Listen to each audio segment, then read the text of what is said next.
Many cities see food scraps and yard trimmings like these as trash.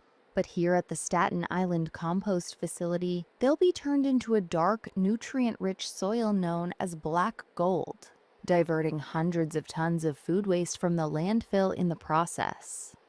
Jennifer McDonnell, the Deputy Commissioner for Solid Waste Management at the New York City Department of Sanitation, said the program is good news for the circular economy.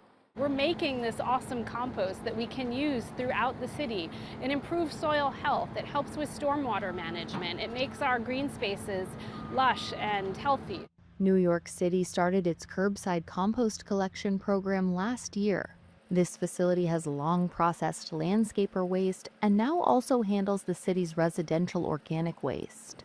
On an average day, it takes in 100 to 150 tons, and up to 250 tons during peak leaf season.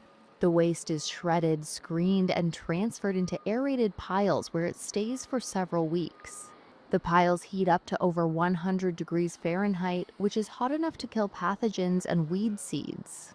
We use probes to monitor that temperature, and we put these specialized covers on top to regulate moisture. We want to keep the microorganisms really happy so they can do the work of composting in these piles.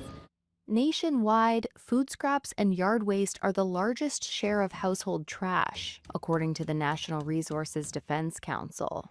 Eric Goldstein, New York City Environment Director at the council, said when that waste is sent to landfills, it generates methane. Landfills are the third largest source of methane emissions in the United States. So if we want to take a bite out of the climate crisis, we've got to figure out a way to get our food scraps and yard waste out of landfills and incinerators and into composting, which produces a very useful finished product.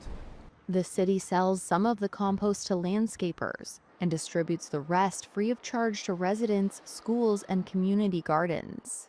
McDonnell says they've given out almost 6 million pounds of compost to the residents of New York City this year.